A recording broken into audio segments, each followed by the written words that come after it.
₱250 ang kulang sa pondo ng pamahalaan sa unang 3 buwan ng 2025. Ayon sa isang ekonomista, dapat na itong ikabahala lalo na kung ang nakikita na namang solusyon ni Marcos Jr. ay panibagong utang ng gobyerno. Si Carla Abellana magbabalita.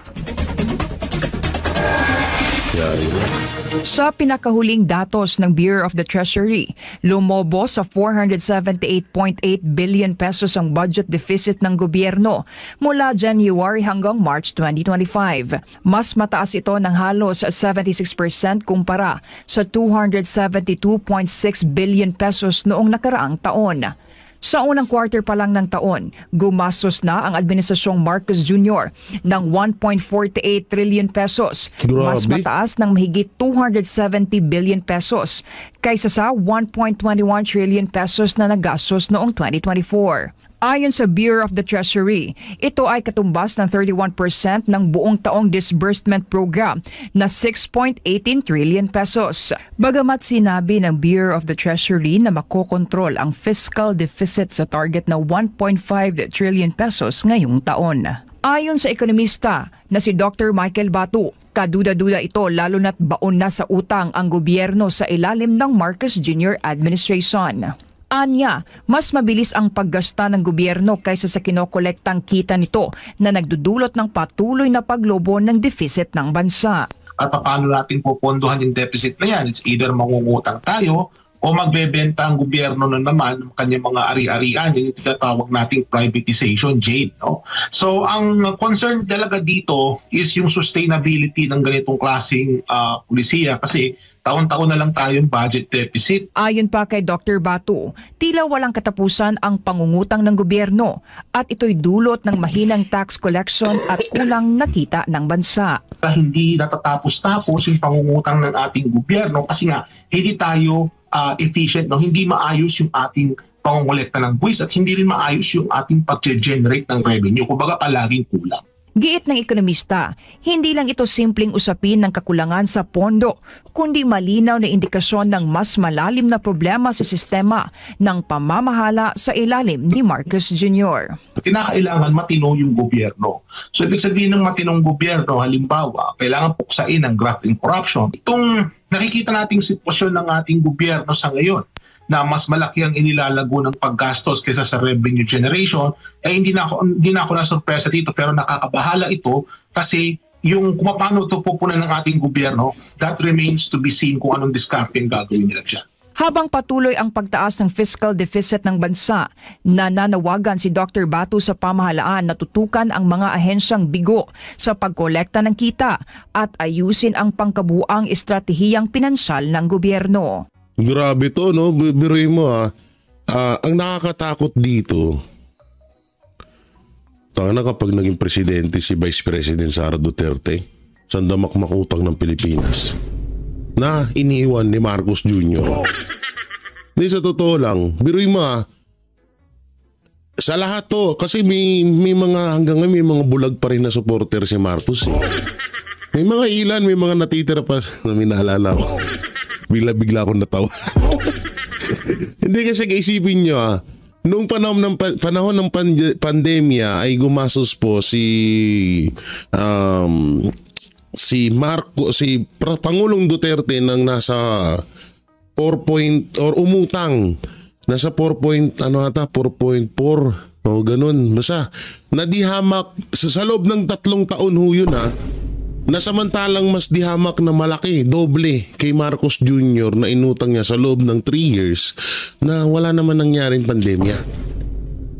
So sobra hong nakakalula ho ito dahil pag sa oras na matapos ang termino ni Marcos Jr., sandamakmak po ang utang ng Pilipinas.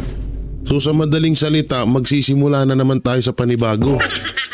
Kasi ito, isipin niya, simula nung umupo ang mga dilawan sa gobyerno pagkatapos ni Marcos Sr., ang nangyari ho, nung umupo po si Pangulong Duterte, doon na ulit nagsimula na kahit papano nakaginhawa, nakahinga yung bansang Pilipinas sa kautangan. Yun nga lang na nagkaroon ulit ng problema kasi nagkaroon ng pandemya. So buong Pilipinas na may problema noon, ang hirap po noon, 'di ba? So kailangan no choice, imbis na paganyan na sana yung Pilipinas noon, ay biglang bumagsak ng bahagya dahil nga sa pandemya. Hindi dahil sa presidente, hindi katulad ngayon, no? So yun nga, no, isipin nyo maigi, pag sa oras na matapos ang termino ni Marcos Jr., sadsad na sa utang ang bansang Pilipinas. So magsisimula na naman ulit tayo ng panibago na yan, katulad niyan, si Vice President Sara Duterte na ang magiging presidente sa darating na 2028. So ang mangyayari, magsisimula ulit tayo sa pinakamababa hanggang pataas na naman. Yan ang mangyayari diyan. Kasi kailangan solusyonan. Kaya nga ito, lahat ng utang ng gobyerno, lahat ng pagkakautang ng gobyerno ngayon sa Pilipinas, hindi sila dito nababahala. Itong administrasyong Marcos ngayon, hindi sila dyan nababahala. Kasi alam nila kapag sa oras na sila ay mapalitan bilang presidente ng bansang Pilipinas, ay ang mamumroblema ho nung utang na yun ay yung susunod sa kanya. So kung halimbawa man na si Vice President Sara Duterte ang maging presidente ng Pilipinas, siya sasalunong kautangan na ginawa ni Marcos. Kung si Pastor naman ang maging presidente ng Pilipinas, ganun din. Mas okay pa nga. Sa tutusin, buti na lang talaga kahit papano. Yan si Pastor, kayang-kaya niyang solusyonan niyang utang na yan. Ganun din naman si BP Sara. No? Wala namang pinagkaiba dyan sa dalawang yan. Ang pinupunto ko nga dito is kawawa yung susunod sa administrasyong Marcos. Kasi baon na tayo sa utang. Biruin nyo, 3 years pa lang, 16 trillion, magsi-17 trillion na ho ang utang ng Pilipinas. Hindi po yun billion, hindi po yun million, trillion to. Tapos wala namang build project na nangyayari. Yung pinagmamalaki nilang subway na malapit na daw matapos kay Pangulong Duterte pa yun. Na ngayon pinagyayabang ni Marcos kahit hindi naman siya yung nagsimula. Ang galing ni Marcos, kapal na mukha no? Kapal na mukha kasi biruin nyo, isipin nyo maigi, hindi ikaw gumawa pero ikaw yung nagmayabang. Hindi ikaw yung nagsimula, ikaw yung nagmayabang. O katulad na lang yung ginawa niya sa interview mapatungkol sa Yolanda na nangyaring di ba, puro sisi ang ginawa niya doon.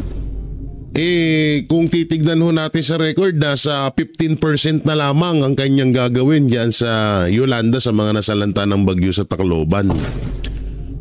Samantalang nung panahon ni Aquino, nagawan ng paraan ni Aquino, naging 60%, naging 20% lang yung nagawa ata dyan ni Aquino sa Tacloban. Hanggang sa nung pumasok ang Duterte, nasa 60% po ang nagawa ni Pangulong Duterte para sa Tacloban. So nasa 10 to 15% na lang ang natira na obligasyon ni Marcos bilang presidente na sa pagtulong diyan sa Tacloban. Pero anong ginawa niya? Nanisi siya. Kesyo hindi daw nagawa nung una, hindi daw natapos nung una. Anak ng teteng okay sana kung totoo naman yun na hindi natapos, pero yung buka ng bibig, yung ibig niyang yung pinupunto niya para siyang naninisi. Diba? Yan ang masakit sa isa sa mga masakit sa ugali ni Marcos, yung manisi. Tapos feeling nila magaling sila, sobrang galing nila. Sobrang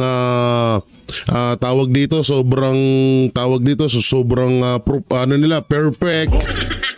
Alam mo yun, sobrang perfecto, gano'n, oo. So yan ang ugali ng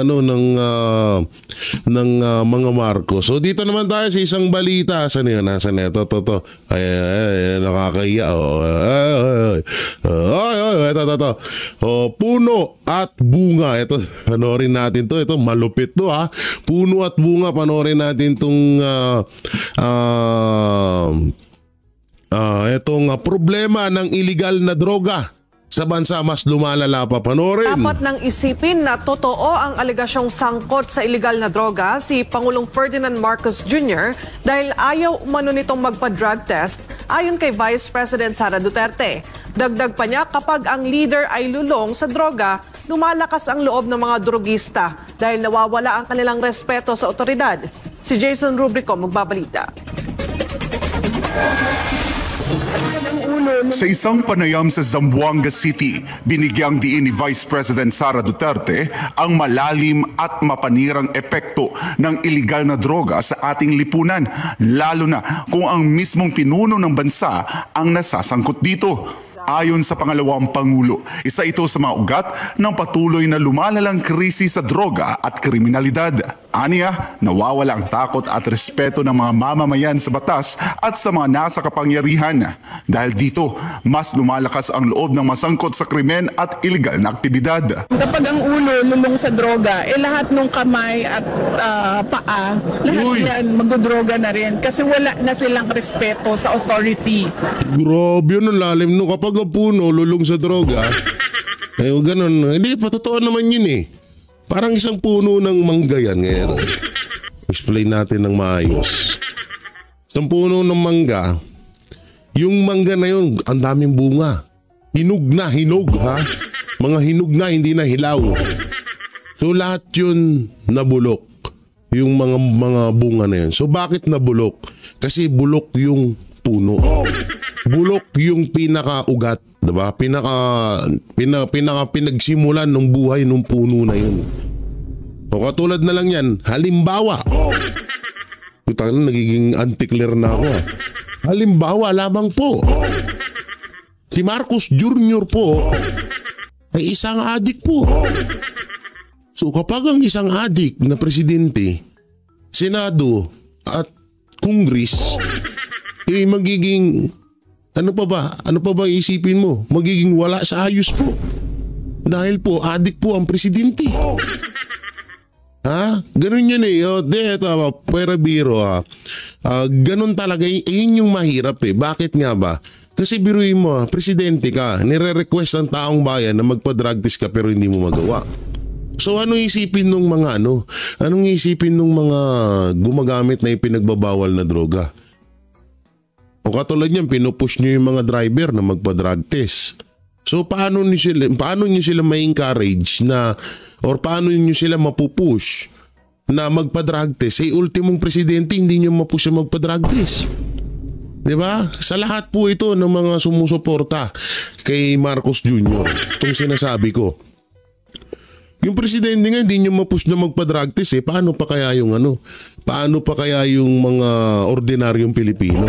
Ako, goods po ako doon. Sa lahat ng driver sa Pilipinas, bago makakuha ng lisensya, magpa-drug test muna ba? Maganda po yun. At sa lahat ng mga family, driver, taxi driver, jeepney driver, o grab driver, kapag papasok sila bilang grab driver, magpa-drug test, buwan-buwan. Hindi naman sa totosin niya, hindi mahirap talaga, promise, na magpa-drug test. Ewan ko bakit yung iba takot na takot. Tinatago ka, no?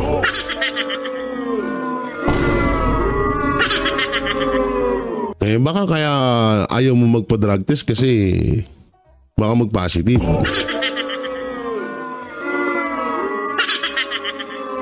Yan ang mahirap dyan, di ba? Tama nga yung sinasabi ni Vice President Sara Duterte. Yan yung problema natin ngayon. Lahat ng tao, nagkakanya-kanya na ang mga illegal at kriminal. Nang tanungin naman patungkol sa kumakalat na balita na sangkot umano sa droga si Marcos Jr., ito ang naging tugon ni VP Sara. Well, mag-assume na lang tayo na totoo dahil ayaw niya magpa-drug test. Meron siyang video ng paggamit ng droga na hindi nila ma-deny kasi authenticated. Tapos, hinamon siya ng isang senator candidate na magpa-drug test. Ayaw niya magpa-drug test. Matatandaan sa isang break. Hindi kasi totoo lang para matapos na tong gulo sa pagpapadrug test, sundin ni Marcos Jr. yung kagustuhan ng mga Pilipino na magpa-drug test, hair follicle test live ha. Hindi recorded. Live. Kasi yung alam nyo, napakabilis lang niyan. Oo. Ang kasong mahirap nito, no? Pag nagpa-drug test si Marcos, ang mahirap nito, baka ma-manipula yung nagtetest.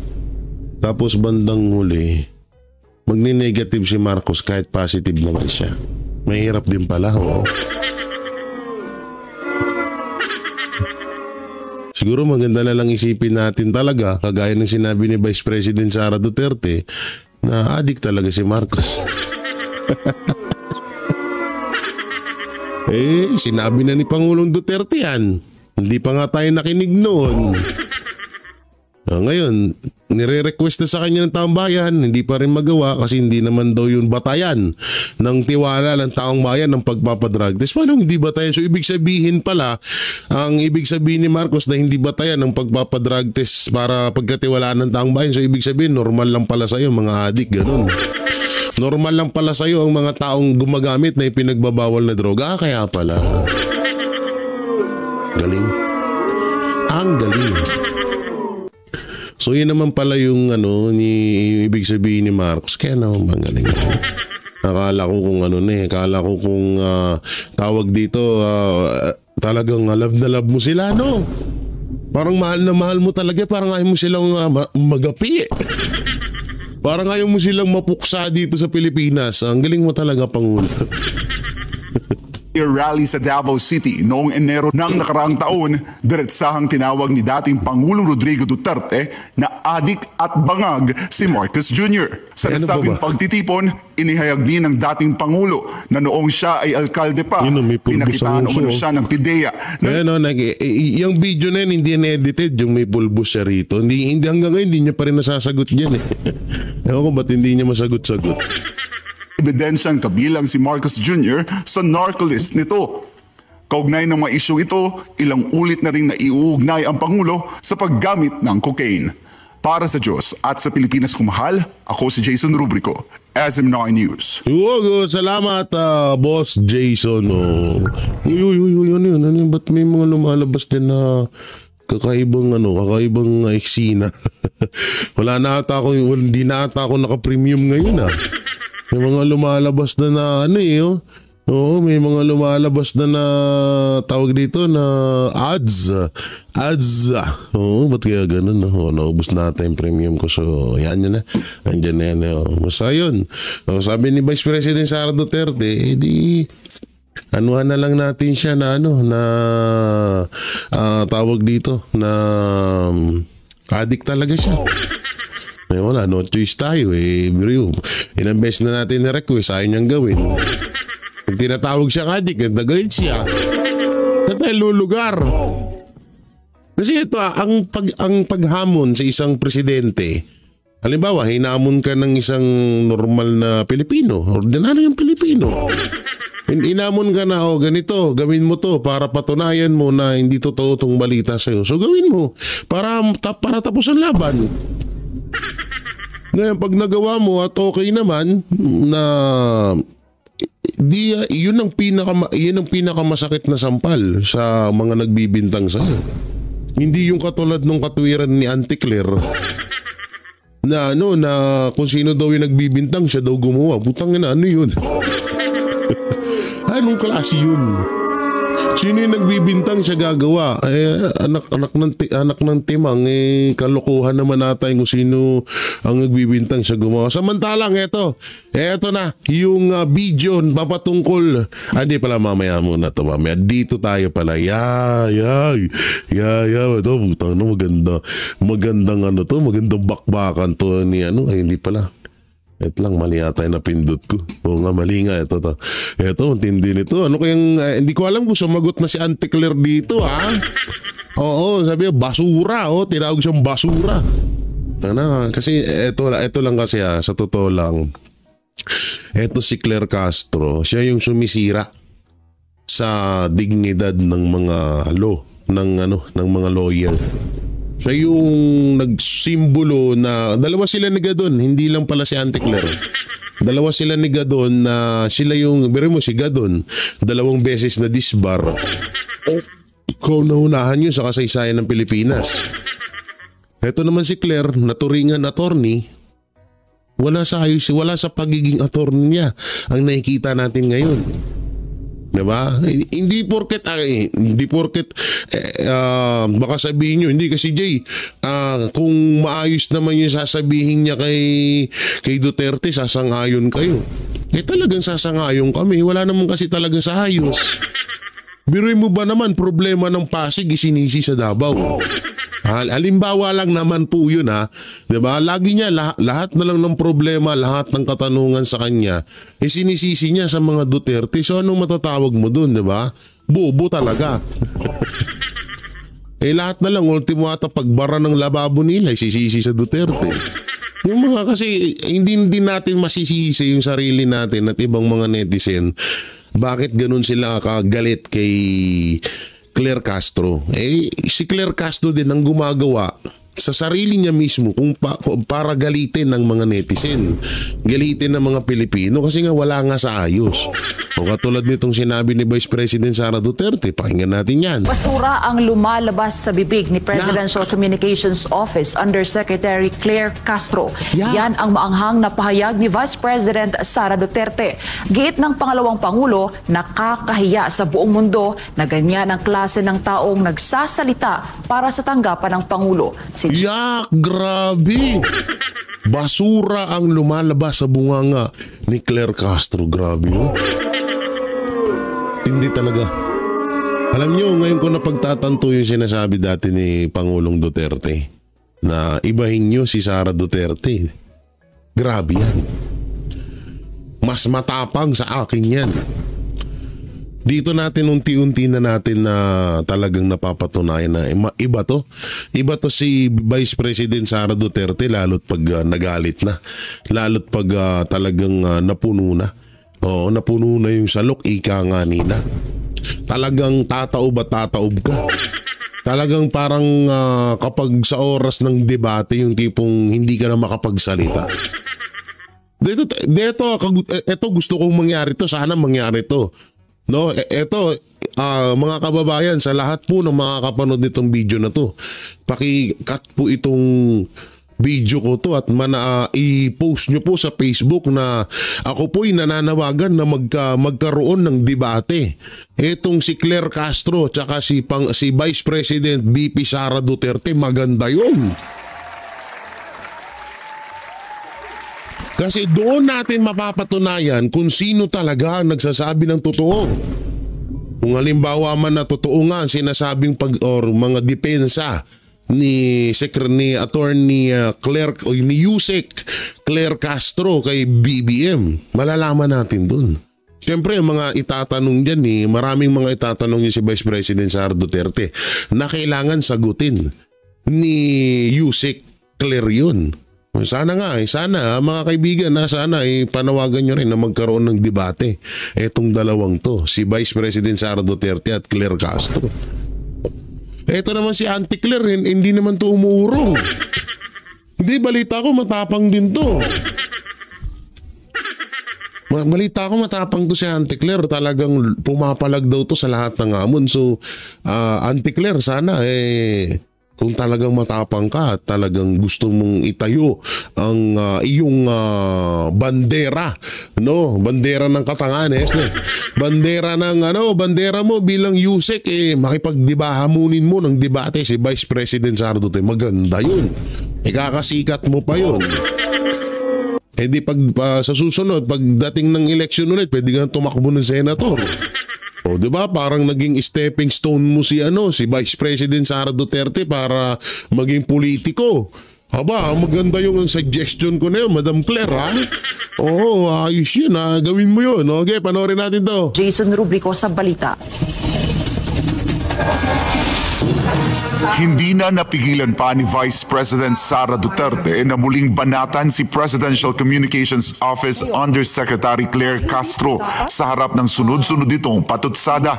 Sa pinakabagong yugto ng bangayan, kinontra ni VP Sara ang pahayag ni Castro na tila wala na siyang magandang nasasabi tungkol sa administrasyon ni Pangulong Ferdinand Marcos Jr. Bakit? Ano bang nagagawang maganda ni Marcos Jr.? Nabawasan ba ang droga sa Pilipinas? Nabawasan ba ang krimen? Naubos ba ang NPA? Yung ibang NPA nasa gobyerno na. Halos nasa 50 nga yung party list nila. Oh, yung flood control, asan na? Yung 6 trillion na budget ng BICAM report, asan na? Budget ng PhilHealth, asan na? Maharlika pa ang GCIS, SSS, asan na? Ang dami. Nawala na yung 5,500 na flood control, 5 billion budget ng flood control, asan na? Nga, di ba? So ano pa bang aasahan nyo sa amin? Buti sana, ito na lang